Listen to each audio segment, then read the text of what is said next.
Poursuivons avec comment résoudre une équation exponentielle.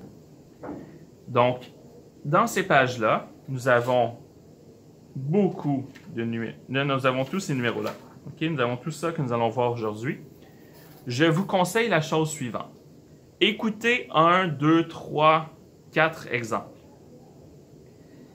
Essayez de faire les autres par vous-même ensuite. Et regardez si vous êtes capable. Donc, écoutez quelques numéros, vous faites pause, vous essayez les prochains, et ensuite vous écoutez le reste de la correction. Là-bas, la méthode est la même. Je vais vous montrer dans cette vidéo une première méthode, qui est la méthode vue en CST.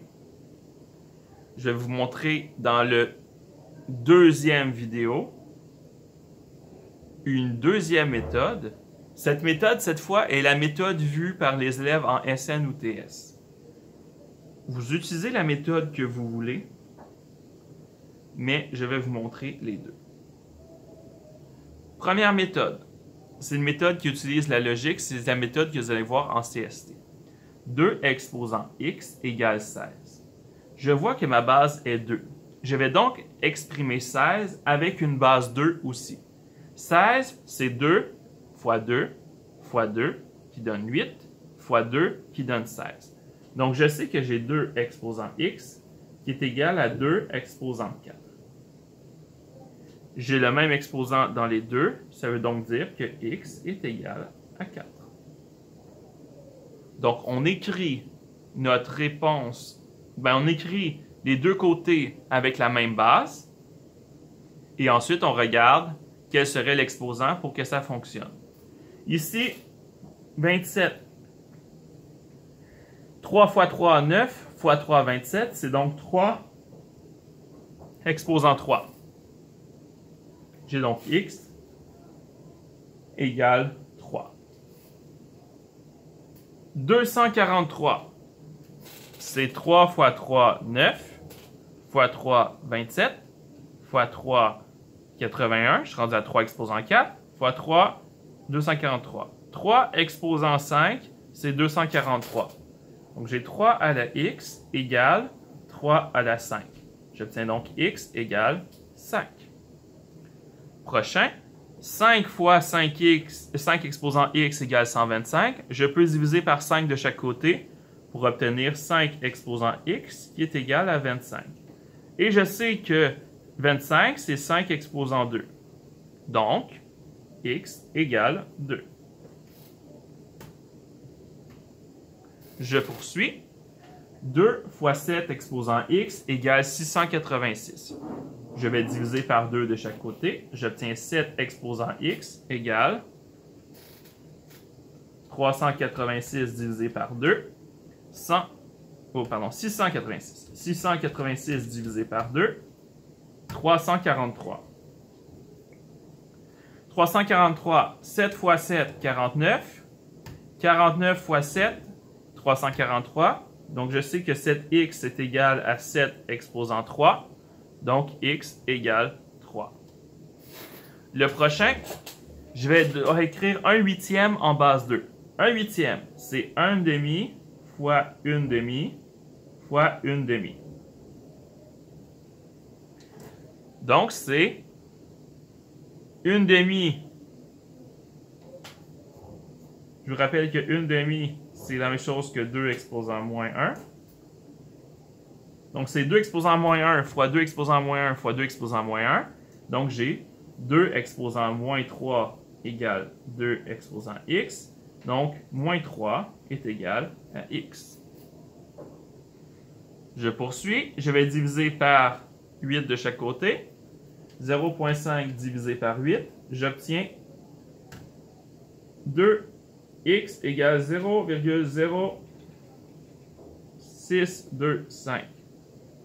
Donc, je sais que c'est une base 2, mais c'est un très petit nombre, donc c'est sûrement une fraction. Je vais tester. 1 demi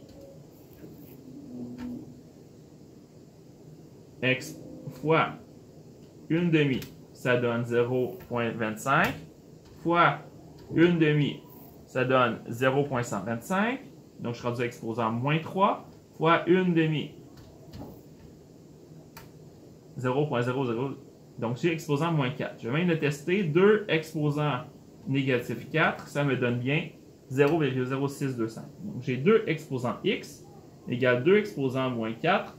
Donc, x égale moins 4. Je poursuis. 21 égale 7 fois 3x. 21 divisé en 7, ça me donne 3. Donc, mon 3, j'ai un exposant 1 présentement. Ça veut donc dire que x égale 1. Ici, 8 exposant moins 1, ça donne 1 huitième. 8 exposant moins 2, ça me donne 1 64e. Donc, j'ai 8 exposant moins 2 qui est égal à 8 exposant x. J'obtiens donc moins 2 égale x. Et le dernier, moins 96 divisé par moins 3, j'obtiens 32. 2 fois 2, 4 fois 2, 8 fois 2, 16 fois 2, 32. C'est 2 exposant 5. Je vais vérifier. Est-ce que c'est vrai que 2 exposant 5 me donne 32? Oui. Et donc, 5 est égal à x. Donc ça, c'est la méthode pour résoudre une équation exponentielle quand on travaille en CST secondaire 4. Je vais vous montrer une autre méthode que cette fois, je vais faire sur une feuille.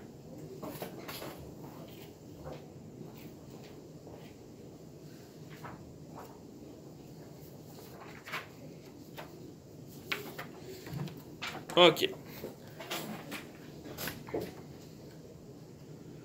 Cette autre méthode utilise les logarithmes. Un logarithme, c'est un peu l'inverse de la fonction exponentielle. Vous allez voir ça en SN secondaire 4, SN secondaire 5 ou TS secondaire 4, TS secondaire 5 dans des maths enrichies. Moi, je vais juste l'utiliser comme outil aujourd'hui. Donc, pour le A, j'ai 2 exposant x égale 16. Et il y a une propriété magique des logarithmes qui est la suivante. Si je fais le logarithme naturel de 2x, donc je fais le logarithme naturel de 16. Si je fais le logarithme naturel de chaque côté, vous avez un bouton ici, ln. Vous pouvez utiliser le bouton log, c'est un peu le même principe. Moi, j'aime mieux utiliser ln, mais vous utilisez le bouton que vous voulez, un des deux, tant que vous faites la même chose pour les deux. Si vous faites le logarithme de chaque côté, il a une propriété algébrique qui est la suivante, qui est que si j'ai un exposant, je pourrais mettre l'exposant devant, et donc ça va donner x logarithme naturel de 2 est égal à logarithme naturel de 16. Et comme j'ai x fois logarithme naturel de 2, je peux donc dire que x est égal à logarithme naturel de 16 sur logarithme naturel de 2. Donc, le logarithme est une façon de prendre l'algèbre, le x, et de le placer devant afin de l'isoler. Je vais tester logarithme naturel de 16 divisé par logarithme naturel de 2. Ma première réponse était 4 et ma réponse sur la calculatrice, c'est 4. On va faire le B. Le B, ma réponse est 3. On va le tester. Logarithme naturel de 3x va être égal à logarithme naturel de 27. Donc, x ln de 3 est égal à ln de 27. X est égal à ln de 27 sur ln de 3.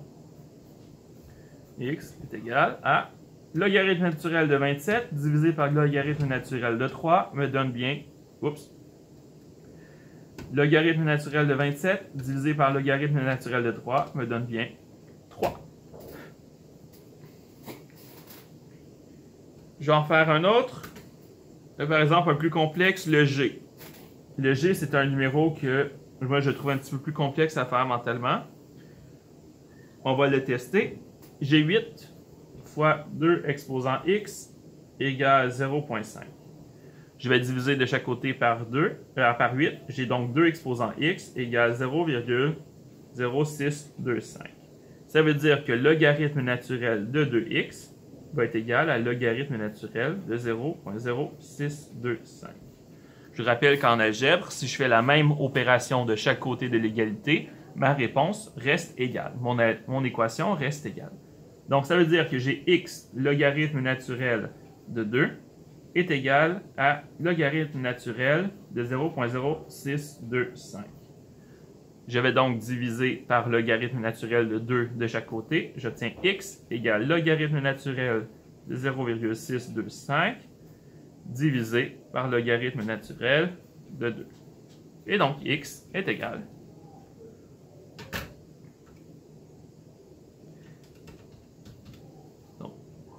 divisé par logarithme naturel de 2. La réponse est moins 4. Et c'était quoi la réponse que je voulais obtenir? C'était moins 4. Donc, c'est une autre méthode qui fonctionne. Vous utilisez la méthode que vous voulez tant que vous faites une démarche complète. Donc ça, c'est une démarche algébrique qui fonctionne très bien. Voilà, j'espère que vous avez apprécié cette vidéo. Je vous rappelle que ça, c'est la méthode vue en CST secondaire 4. Et ça, c'est une méthode vue en mathématiques plus avancées. Vous utilisez la méthode qui vous semble la plus simple.